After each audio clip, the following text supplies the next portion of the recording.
Hey everyone, Luke here. Now, this is quite different for me, doing a video at night time. Normally I do my videos during the day, but like I said, there is a reason for doing that. Number one, big reason is that this week I've got my show going on, so I'm going to try and get the review of the last chapter out this week, but if not, then I'll try and get it out next week. But next week I'll be taking a break, and this includes for the videos of talking about the differences between the anime and the manga. Next week's video I'll be taking a break from that because I'm just going to be exhausted. I'm already exhausted, but in terms of the actual show itself, we're really getting into it. And also as well, like I said in previous videos, I will be putting forward a show myself to do, one that I've created originally, like an original script from myself. So yeah, I'm really looking forward to that. But I'm going to try and get the video out as much as I can today because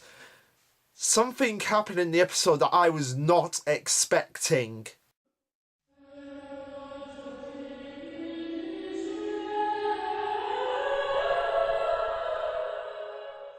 Now, in terms of the actual episode itself, pretty much like episode 8, this was a pretty decent adaptation attempt of the episode, and I reckon that since we're moving into the finale, it will slowly come back, and it will slow down and actually take time to actually adapt several things that were in the manga direct from scene to scene, and I'm really grateful for that. I mean, it's taken a long time, but we're finally getting on the right track of this series of the anime actually doing what I expect it to do in terms of adapting the manga. I mean, I understand that there are changes that have got to be made, but they have to be changes that make sense, because otherwise it's just going to be like, what? Why is this? Why is that? Now, I did put down in my notes that we don't get Norman's narration, which I feel like was the narration when he's discussing, when he's actually discussing the how the actual structure of the farms is actually done in terms of how each farms are connected together, and we have the bridge that is where the gate is. Now, I don't know. Now, I get that that we didn't get the narration, and it's sort of like him just describing it in the room itself. Maybe that was to like save on time or something like that. I don't know, but we did get it, just not in the way that it was in the manga. But that but now I've kind of come to expect that from the Promise Neverland, and I'm not getting as angry about it as I have been in previous episodes. Now, one thing I just found really weird is this part right here where Norman gives Ray the battery back, and it's like, I didn't use it, so you can still use it later for when you two get out of here. Now, Norman just says, I believe he just says in the episode, I didn't use it, but it leaves out the bit of him telling them that they can use it later, and I feel like cutting this little bit out, it just takes away a little bit from Norman's like concern for them two, and how he's like come to this conclusion that if I'm the one to die, then so be it, but I'm gonna let you two escape as well. Now, another thing that they did cut out of the episode was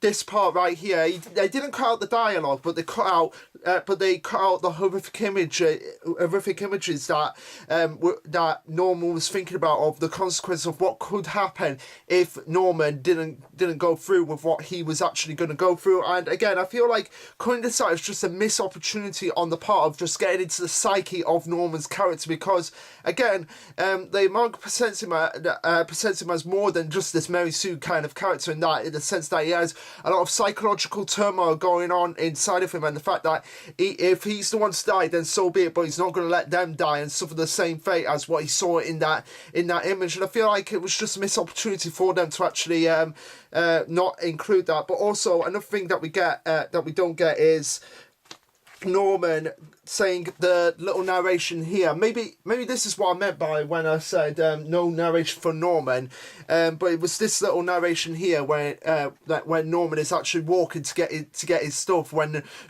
Mama calls him and it's time for him to go. He says this: "They're a little too naive, but Ray believed that I'd keep my promise, and Emma thought Ray's no problem would solve everything. She hasn't realised that he's only talking about the 5 oldest kids."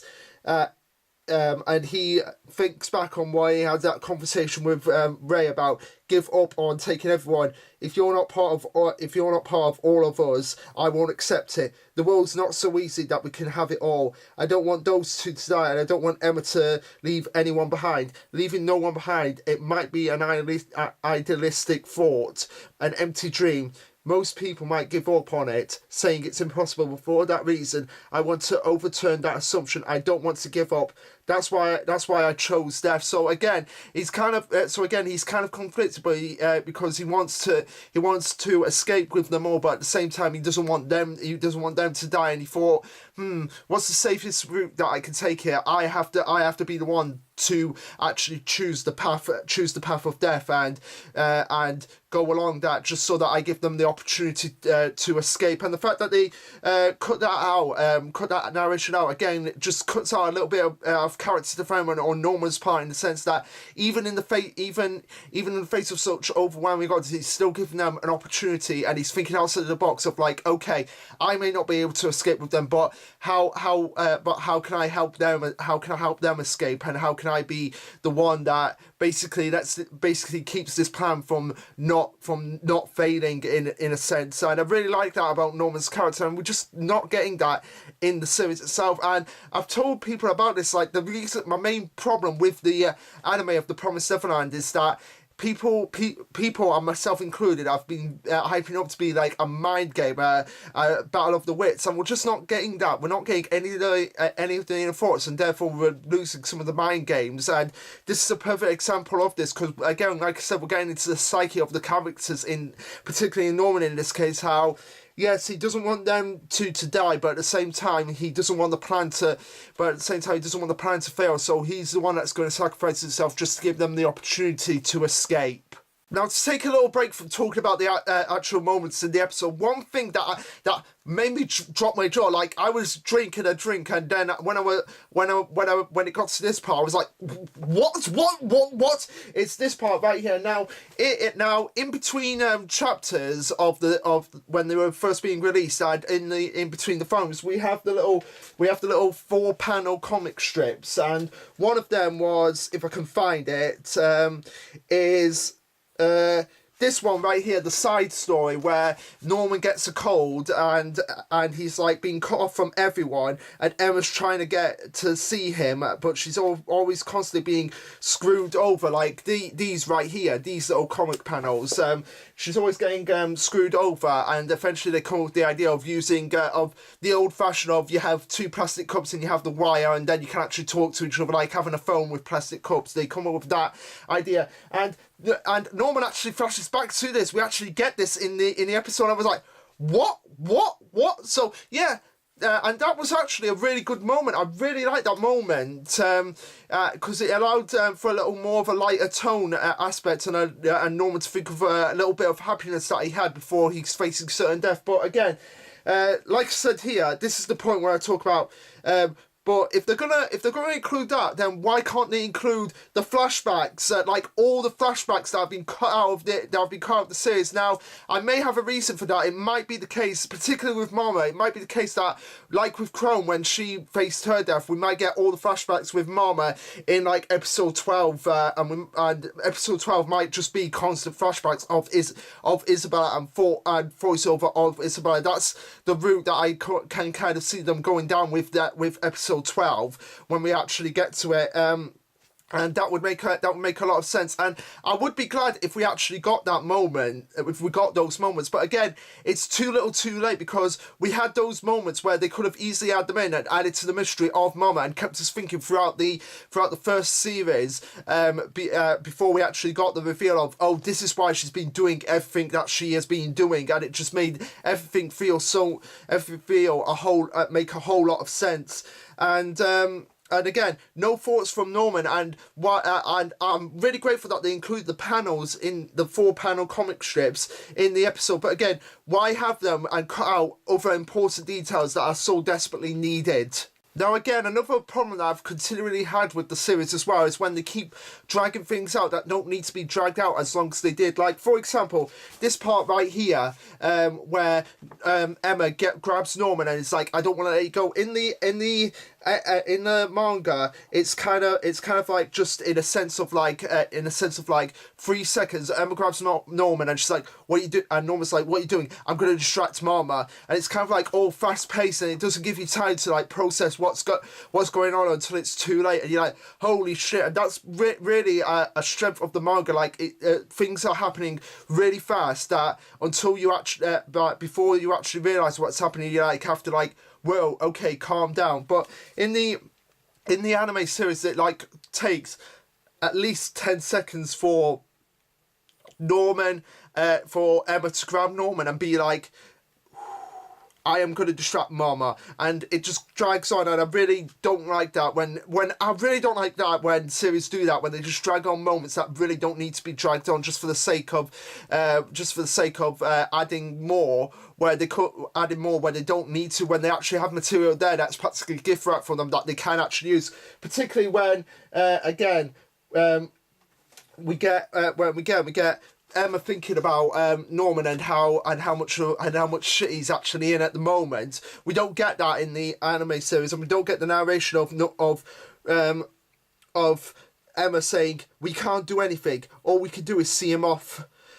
We can't let him die in vain. It's all for the sake of the others. I get it, but I don't want to understand. I need to grab him. If I let him go, Norman's death is certain, not dying in vain. That's not the issue. I can't let him die, period." Again, adding more to Emma's character of the fact that she actually cares about her family, and it's not the case of just saying like, "I want to protect everyone. I'm going to protect everyone." It's not a case of actually doing it, of actually saying it. It's a case of actually doing it as well, and she puts herself on the line for her family all the time. And if taking that away, it just takes away a little bit of Emma's character, because again, it shows her drive and determination to do what she feels is right in that regard. And again, her face right here, I don't feel like the animators really convey it as much. It's more a case of like she's I mean, I think this was like their idea. It's like, okay, Emily's getting angry, but she's trying to hold that anger back. I feel like that was the mental capacity that they were going with. But I feel like her just losing her shit right here just again shows just what a difference of a protagonist she is from compared to other normal protagonists that are in Shonen Jump. And also again, we don't get Norman's thoughts, which are right here. These thoughts right here, which is distract Mama by slamming your injured foot into the floor and that device. If I reacted 1 moment slower, she would have used it on me to make me escape. How could she do this? Focus on the escape. Again, showing like the conflicting different ideologies that them two have. Like Norman wants to go with Mama and escape. Escape from the position that he's actually in, but also giving them a chance to escape. But again, Emma is just so fixated on that ideology, and again, this would have made for great foreshadowing for what's happening recently now in the manga, when Emma is starting to see Norman with different ideologies from her, and how contrasting they are between each other. If people have seen the manga, people are reading the manga, they know what I'm talking about in this regard. But again, just cutting out all of this, I mean, it might be a case of like the audience can see for ourselves, and they don't really want to keep repeating the same things over and over again. I mean, I get that, and if that's the case, I totally understand it. But again, just adding just little bits of just those inner thoughts again just adds so much to the characters, and it makes us feel like we are actually those characters, or we're actually in that environment with them when we actually get to hear the thoughts of what they're actually going through, and how much it affects them mentally and physically in this regard, because Emma's got her broken leg, and it's going to take a few months to heal.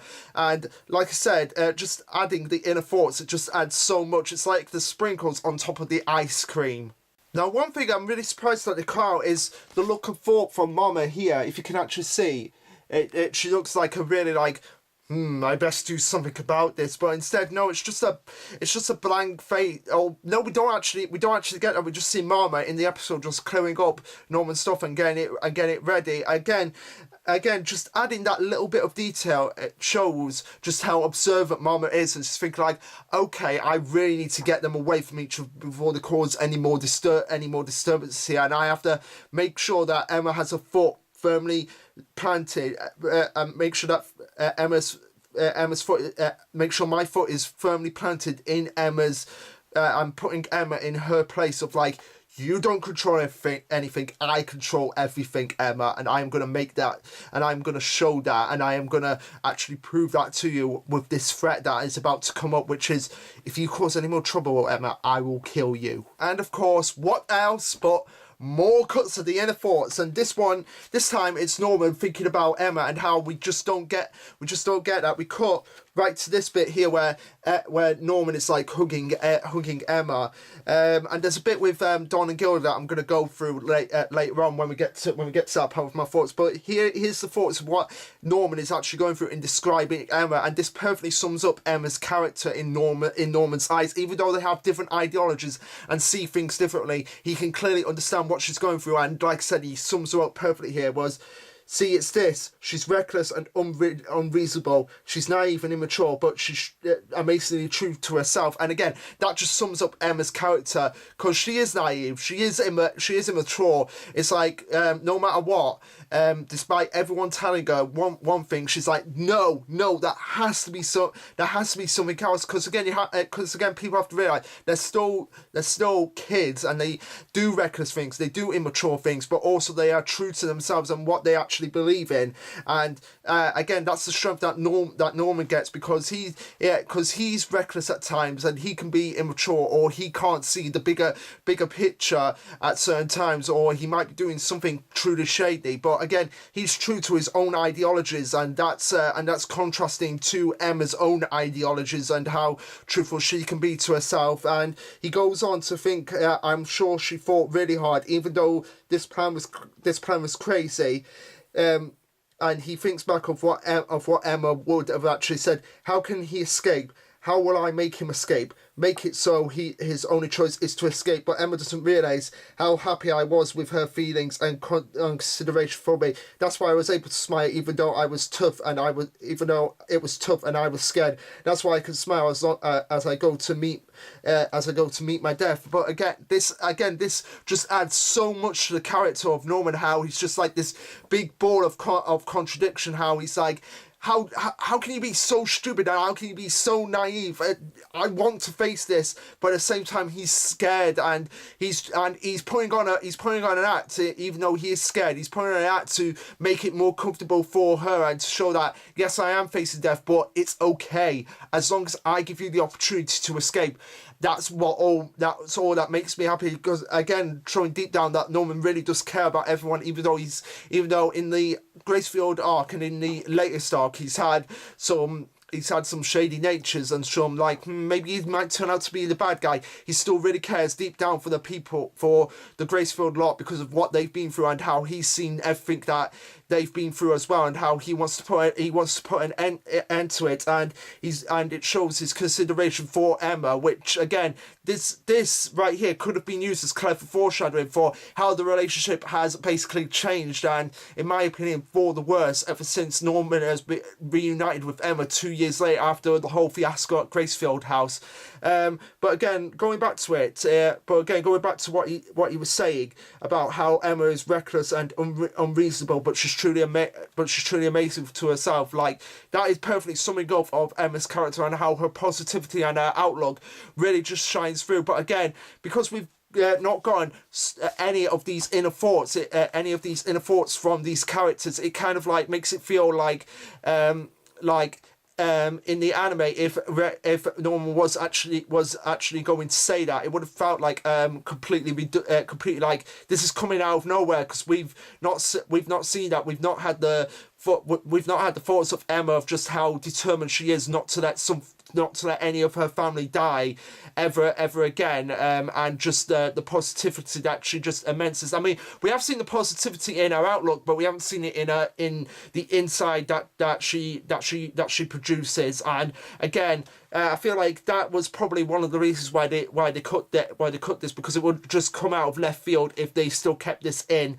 But again, it is nice to actually do these kind of videos and just discuss this with you guys, and actually give the anime watchers only a chance to like just see how the characters are different anime to their manga counterparts. And like I said, if you like the anime, that's great, and I appreciate that you do like the anime. I'm just saying that because I'm a fan of the manga, I'm such a massive fan of the manga, that just cutting out these extra little details, it just basically anime gives you insight into the characters on the surface rather than what they are on the inside, and I feel like that's the biggest message that I've got to take away from the anime, where comparing it to the manga, is that the anime is sort of like the skin, whereas the manga is sort of like the inner body. I feel like that's a perfect summing up of my feelings towards the anime. Now, I'm going to talk about this moment right now, but this moment right here where Norman asks Dawn and Gil to look after Emma and how they're looking like really shaken up about it.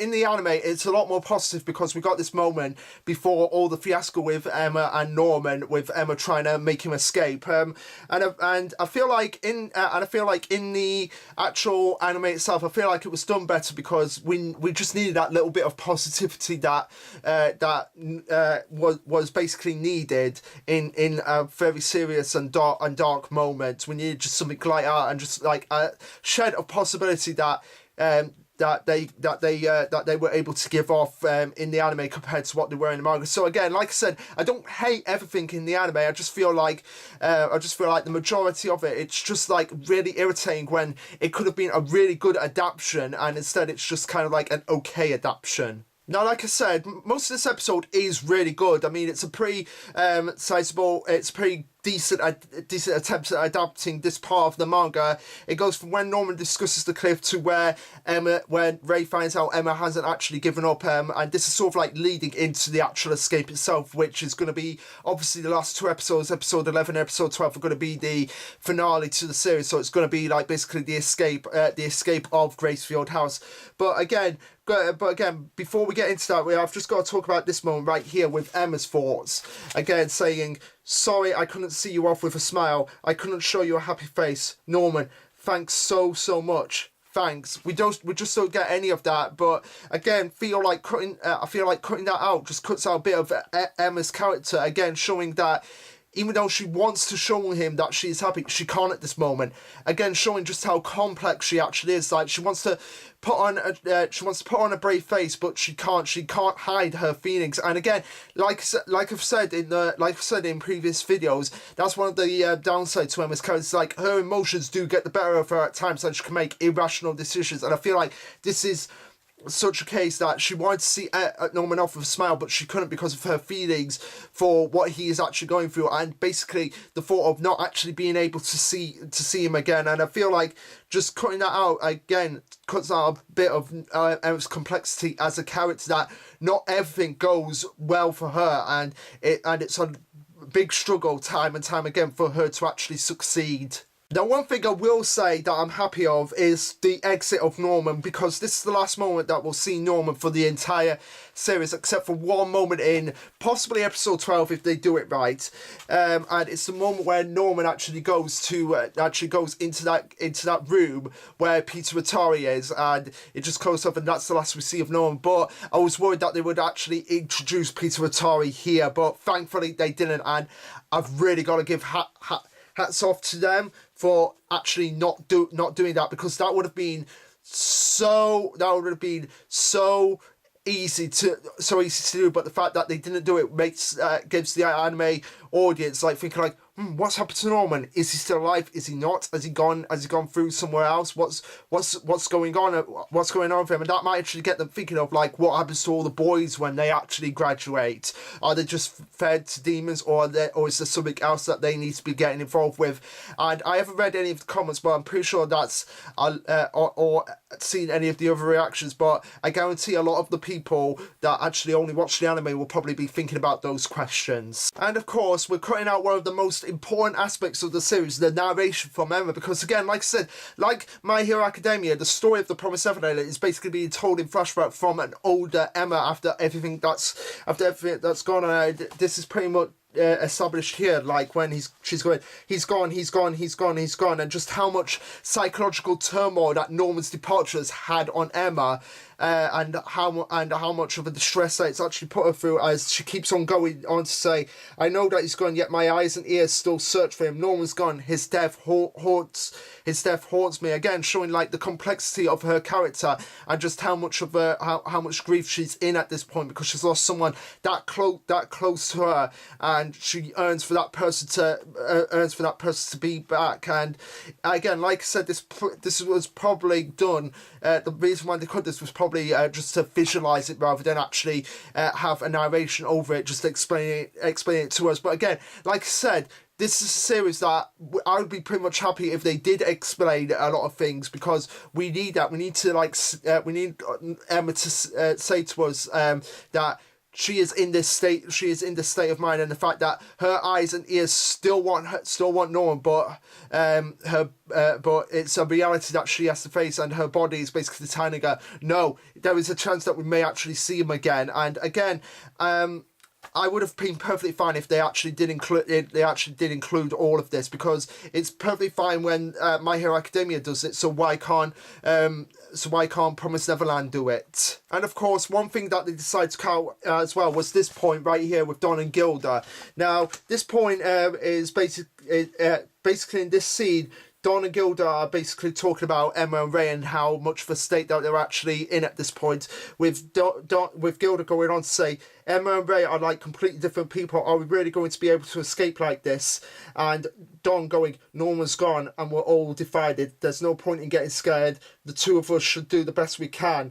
And again, like I said, before, cutting out this part cuts out so much character development, because again, this is a perfect chance for them to actually for them to have actually shown that, okay, Don and Gilda have got to step up to the plate, because they made a promise to Norman, and now they have to move forward with this. And I'm actually going to be making a video of what would have happened once the series has ended. What would have happened if Don had actually took the role of Ray, because I watched the video and I've been looking into it, and it was pretty much confirmed that Ray was supposed to die at the end of Gracefield House. And I've been thinking about doing a what if Ray actually did die and Don actually took his place as sort of like the secondary protagonist of the series, whereas now Emma's the main protagonist, and Ray is sort of like the protagonist, with Norman being the protagonist. That's basically the terminology that has for like the three main characters. So it's like, it goes Emma, Ray, and Norman, like they're the three main characters in that order. And yeah, like I said, I'm going to be doing a video of what would have happened if Don had actually taken that place and basically taken all the inspiration that Emma had given him, all the drive that Emma had given him, but also all the strategy that Ray and Norman had actually given him, had actually grown into a very reliable source and compassion, and basically a shoulder to cry on that Ray had developed into. Now, I really did like Ray's character. I've loved how it's sort of like that in the recent arc, it's sort of like the roles have been reversed with Ray and Norman's character. How Norman's the one that's thinking like, no, we have to do this way, no other options, but Ray sort of like being the one that's thinking outside of the box and basically going along with Emma's plans. And I really like that about a character. I would have been interested to see what would have happened if Don had actually taken that role. Now again, a lot of thoughts are cut out, and it's basically here where Emma is confronted by Mom about actually being a mama, and it's like where Emma's thinking, what do I do? This isn't good. I can't breathe. I have to think of something. I have to work hard, but my brain and body won't function. I realise now that I was able to keep going because Norman was at my side, but Norman's gone, and even Ray is. I'm alone. Can I do it? Escape with everyone and survive? Can I do all of that? I couldn't do anything. I couldn't even let Norman escape. It's impossible. What do I do? I can't do it. Not without Norman. My legs hurt. I'm heartbroken. No, I need to snap out of it. I need to move. I need to move on. Again, showing like the complexity of Emma and how important Norman and Ray are to her, and one missing link of the chain basically breaks all of that and makes them come crumbling down. And even though she's still trying to fight for it, her body is basically telling her it's useless at this point, and her mind is basically telling her how much she really relied on Norman, and now that he's gone, she doesn't feel like she can do anything. And I would have really liked to have those sports because that is a real thing. That is a real thing that people actually go through. Like, they rely so much on someone that when they're actually gone, they don't realize how much of an impact they've had on their lives and how much turmoil that they can actually be in for a long time without that one special person in their life to basically give them all of that inspiration and drive and determination that they can succeed at the plans that they're actually doing.